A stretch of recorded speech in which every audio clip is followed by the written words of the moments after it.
بسم اللہ الرحمن الرحیم۔ السلام علیکم ورحمۃ اللہ وبرکاتہ۔ آپ دیکھ رہے ہیں یوٹیوب چینل اور میرا نام ہے علی ظفر راقی۔ آج ہم بات کریں گے ایک ایسے مرض اور ایک ایسی بیماری جس میں تقریباً ہماری سوسائٹی کے بہت سارے ایسے افراد اس تجربے سے گزر چکے ہیں، اور اگر اس کی ریشو نکالی جائے، اس کی پرسنٹیج نکالی جائے، تو کم از کم 40% لوگ جو ہیں نا وہ اس تجربے سے گزر چکے ہیں، اور باقی جو ہیں وہ اس تجربے کا انتظار کریں۔ اور یہ زندگی میں جو ہے وہ ہر انسان کے ساتھ یہ تجربہ ضرور ہوتا ہے۔ جس چیز پر میں ڈسکس کرنے والا ہوں اسے ہم بولتے ہیں الجن الجاثوم۔ جو ایک جن ہے جس کی قسم ہے اس کا نام ہے جن الجاثوم، اور وہ رات میں انسان کے اوپر سوتے ہوئے حملہ کرتا ہے۔ اور جیسا کہ آپ اپنے بستر پر سو رہے ہوں اور اچانک جو ہے وہ آپ کو ایسا محسوس ہو جیسے آپ مفلوج ہو گئے ہیں، یعنی آپ کے اوپر فالج کا اٹیک ہو گیا ہے، اور بعض لوگوں کو یہ لگتا ہے کہ وہ بالکل حرکت نہیں کر سکتے، ایون اپنے آپ کو ہلا نہیں سکتے اور کچھ پڑھ نہیں سکتے، اپنے ساتھ لیٹے ہوئے شخص کو وہ اپنی اس کیفیت کے متعلق آگاہ نہیں کر سکتے، تو اس چیز کا حملہ جو ہے نا وہ یعنی کون کرتا ہے؟ وہ کرتا ہے جاثوم جن۔ اور یہ معمولی نوعیت کا معاملہ نہیں ہوتا، یہ اکثر لوگوں کے ساتھ نیند کے دوران جو ہے نا یہ معاملہ ہوتا ہے۔ نیند کا فالج جو ہے اسے کہا جا سکتا ہے کہ نیند کے دوران فالج کا اٹیک ہونا، اور یہ ایک ایسا رجحان ہے کہ جو صرف اور صرف سوئے ہوئے شخص کے اوپر ہی ہوتا ہے، اور اس میں یہ ہوتا ہے کہ وہ جزوی طور پر یعنی کچھ جسم کے اعضاء جو ہیں وہ اس کے جاگ رہے ہوتے ہیں، اور کچھ جسم کے اعضاء اس کے سو رہے ہوتے ہیں، اور وہ اپنے ارد گرد کی اس ساری کیفیت سے واقف ہوتا ہے، اور اس کو یہ بھی احساس ہوتا ہے کہ میرے قریب کون ہے، میں کیا کر سکتا ہوں، لیکن وہ کر سکتا ہے لیکن وہ مجبور ہوتا ہے، وہ نہیں کر سکتا، اپنی حرکات کے اوپر اس کا فوکس نہیں ہوتا۔ اور یہ عام طور پر نیند کی کمی کی وجہ سے ہوتا ہے، اور یعنی اگر میڈیکل سائنس کی نقطے کو اگر سامنے رکھا جائے تو یہ اس کے جو 6 نقاط ہیں وہ میں نے لکھے ہوئے ہیں، وہ میں آپ کو بتا دیتا ہوں۔ ایک تو یہ ہے کہ انسان کا اعصابی طور پہ ہمیشہ تھکاوٹ رہنا، یعنی جسم نہیں تھکا ہوتا، اس کے اعصاب تھکے ہوتے ہیں، اور بے قاعدگی کی نیند جو ہے وہ اس چیز کی علامت ہے۔ اور تیسرے نمبر پہ نیند، اگر آپ مثال کے طور پہ پراپر 6 سے 8 گھنٹے کی نیند آپ نہیں لیتے، تو اس میں یہ ہوتا ہے کہ آپ دن میں کبھی 1 گھنٹہ سو لیے، پھر جاگ گئے، پھر سو لیے، پھر جاگ گئے، تو یہ نیند کی بے قاعدگی یہ ہے۔ اور اسی طرح رات کو سوتے ہوئے نیند کی کمی، نیند میں باقاعدہ طور پہ پراپر آپ کی نیند پوری نہ ہو 6 سے 8 گھنٹے کی، اور اس کے بعد تناؤ بنا رہے جسم پہ، سر میں ایک عجیب سا بوجھ محسوس کریں۔ اسی طرح ایک اس کی بڑی علامت ہے شراب پینے والے لوگ۔ جو لوگ شراب پیتے ہیں، یہ ذہن میں رکھیں، شراب پیتے ہیں یا کسی بھی قسم کا نشہ کرتے ہیں، جو انسان کے اعصاب اور ان کی سوچنے اور سمجھنے کی صلاحیت کو موقوف کر دیتا ہے، بند کر دیتا ہے، اور اسی طرح کیفین کا استعمال زیادہ کرنے والے افراد بھی اس چیز کا شکار ہوتے ہیں۔ یہ تو ہے میڈیکل سائنس۔ میڈیکل کی سائنس جو ہے وہ یعنی وہ اس کے اوپر ہمیں اس انداز میں ہمیں یہ بتاتی ہے۔ اب اس سے گزرنے والے لوگوں میں سے بہت سے لوگوں کے مطابق یہ واقعہ ان کے ساتھ کس وقت ہوتا ہے؟ رات کے وقت ایک خوفناک ان کا یہ تجربہ رہا ہے،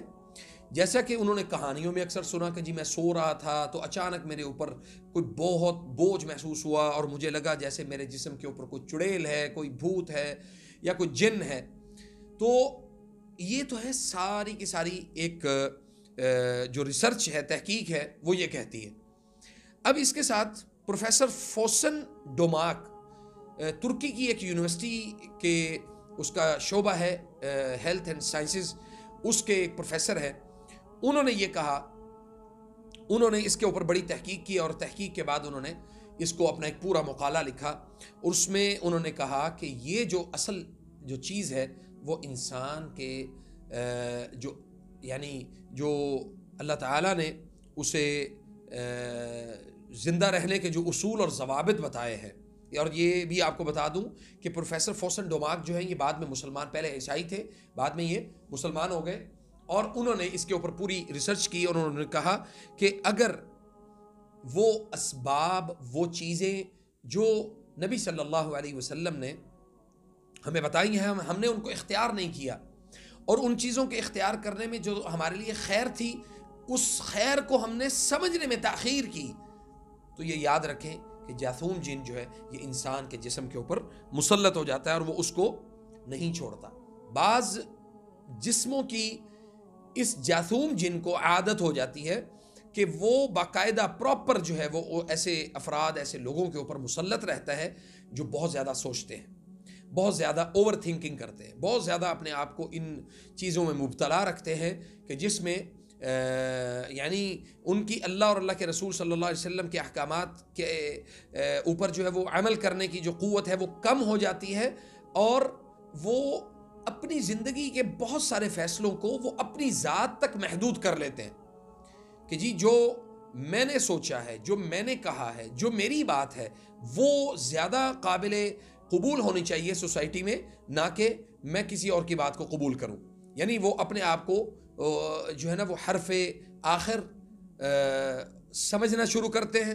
اور وہ کہتے ہیں کہ جو ہماری بات ہے وہ زیادہ تقویت والی ہے اور جو دوسرے کی بات ہے وہ تقویت والی نہیں ہے. یعنی وہ ایک معتدل جو نظام زندگی ہے اس کے اوپر وہ نہیں چلتے. تو ایسے افراد کے اوپر بھی جاثوم جن جو ہے وہ حملہ کرتا ہے. اور اس کے بعد اس حوالے سے ایک چیز جس کے متعلق آپ کو آگاہی جو ہے نا وہ ضروری ہے، یعنی اس سے بچا کیسے جا سکتا ہے. بچنے کا جو طریقہ ہے وہ یہ ہے کہ رات کو سونے سے پہلے اپنا وضو کریں، وضو کر کے معوذتین یعنی دونوں ہتھیلیوں کو جمع کریں، اس میں سورۃ الفاتحہ پڑھیں،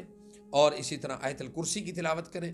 اور اس کے بعد آخری جو سورۃ البقرہ کی 2 آیات ہیں وہ پڑھیں، اور اس میں آخر میں معوذتین یا پھر آخری چاروں قل، یعنی معوذتین سے مراد قل اعوذ برب الفلق اور قل اعوذ برب الناس ہے، لیکن اس کے علاوہ آپ چاروں قل بھی پڑھ سکتے ہیں، یعنی قل یا ایھا الکافرون، قل هو اللہ احد، قل اعوذ برب الفلق، قل اعوذ برب الناس، یہ چاروں صورتیں یہ تلاوت کریں، اپنے اوپر دم کریں. یجمع کفیک ثم انفث فیہما واقرأ،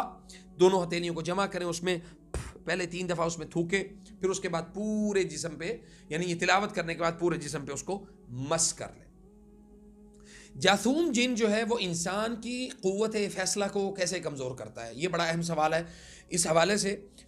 جو ہے وہ میں آپ کو بتا دوں کہ جب انسان کی نیند پوری نہیں ہوگی اور وہ اپنی نیند کے معاملات میں یعنی مکمل اطمینان نہیں رکھے گا، یا اطمینان سے نہیں سوئے گا اور اطمینان سے نہیں اٹھے گا، تو وہ انسان اپنی زندگی کے معاملات کے اوپر بھی فیصلے کرنے کا اختیار کھو دیتا ہے، اور پھر وہ ڈپینڈ کرنا شروع کرتا ہے لوگوں کے اوپر، اور لوگوں کے معاملات کو دیکھتا ہے، اس کے مطابق اپنے فیصلے کرتا ہے، جو کہ وہ فیصلے اس کی زندگی کے بہت سارے معاملات کو خرابی کی طرف لے کر چلے جاتے ہیں. اور پھر یہ ہوتا ہے کہ وہ اپنی زندگی کے فیصلوں کو جب ڈپینڈ کرنا شروع کرتا ہے تو یقیناً ہر دماغ جو ہے وہ ایک جیسا نہیں ہوتا، ہر سوچ ایک جیسی نہیں ہوتی، تو وہ لوگوں کی سوچ اور لوگوں کے فیصلوں کو اپنی زندگی کے اوپر امپلیمنٹ کرتا ہے، جس سے وہ ہمیشہ ناکامیوں کی طرف چلا جاتا ہے. یعنی اس کا جاثوم جن کا ہماری زندگی کے عملی میدان میں جو سب سے بڑا نقصان ہے وہ یہ ہے کہ ہم ایک معاشرے کا بہترین فرد نہیں بن سکتے. اس لیے ہمیں یہ کام جو ہے جو نبی صلی اللہ علیہ وسلم نے ہمیں بتائے. اور دوسرا اس میں شہد سے علاج کیسے ممکن ہے. شہد کے متعلق جو ہے وہ یہ میں بتا دوں کہ سب سے پہلی چیز کہ بعض لوگوں کے یعنی جاثوم جن جو ہے یہ آپ کو پیٹ کی بیماریوں میں مبتلا کرنے کی قوت رکھتا ہے. یہ کیسے رکھتا ہے؟ جب آپ یہ سارے معاملات نہیں کریں گے، آپ کے جسم میں اگر داخل ہوتا ہے یا سینے پر بوجھ بناتا ہے، اس کی تاثیر جو ہے وہ ہمارے جسم کے اندر داخل ہوتی ہے، اور وہ تاثیر ہمیں مبتلا کرتی ہے مختلف بیماریوں میں. جیسا کہ نبی صلی اللہ علیہ وسلم نے فرمایا کہ ان الشیطان یجری کمجری الدم او یجری من ابن آدم کمجری الدم، ابن آدم کے جسم میں شیطان ایسے دوڑتا ہے جیسے اس کا خون دوڑتا ہے۔ تو جب آپ کو اس دوران آپ کے جسم کے اوپر وہ تقویت حاصل کر لیتا ہے تو وہ جسم میں داخل ہونے کی بھی قوت رکھتا ہے۔ اس کا علاج جو ہے وہ یہ ہے کہ الدواء بالعسل، یعنی اپنی جو دوائی ہے وہ شہد، اس کو یعنی بطور دوا جو ہے وہ شہد کو استعمال کریں۔ شہد کو کیسے استعمال کریں کہ اس کو شہد کو پانی میں شامل کریں، نیم گرم پانی میں شامل کریں رات کو سونے سے پہلے، خالص شہد ہو آپ کے پاس، اور اس میں اگر زعفران موجود ہے آپ کے پاس تو زعفران کے 2-3 پتیاں جو ہیں وہ بھی اسی نیم گرم پانی میں شامل کریں، اور اس کے ساتھ جو شہد ہے وہ استعمال کریں۔ دونوں چیزیں آپ کے اعصاب کو بہت تقویت دیں گی اللہ کی توفیق سے، اور خاص طور پہ یہ سردیوں کا جو جیسے موسم ہے تو اس میں سرد موسم میں آپ اس کا استعمال زیادہ کر سکتے ہیں، 2 ٹائم بھی کر سکتے ہیں، 1 ٹائم کریں یا 2 ٹائم کریں، کوئی مشکل نہیں۔ اور اسی طرح قرآن کریم میں سورۃ النحل میں اللہ تعالیٰ نے فرمایا ہے کہ فیہ شفاء للناس، یعنی اس میں لوگوں کے لیے شفا ہے۔ تو جب آپ شفا کے حصول کے لیے کوشش کریں گے، اللہ تعالیٰ سے دعا بھی کریں گے کہ یا رب ہمارے لیے خیر کے دروازے کھول اور ہمیں شفا کاملہ عطا فرما، تو اللہ تعالیٰ آپ کے لیے آسانیوں کے دروازے کھولے گا۔ اسی طرح کی مفید ویڈیوز کو دیکھنے کے لیے ہمارے چینل کو سبسکرائب کریں، اور ہماری ویڈیوز کو ضرور شیئر کیا کریں تاکہ کسی اور کے لیے خیر کا سبب بنے۔ اور جو دیکھنے والا ہے وہ کم از کم اپنے احباب میں 10 افراد کو ہمارے چینل کو سبسکرائب کروائے تاکہ ہماری ویڈیوز ان تک بھی پہنچیں جو کہ اللہ کی توفیق سے انشاءاللہ خیر پر مبنی ہوں گی۔ فجزاکم اللہ خیر، والسلام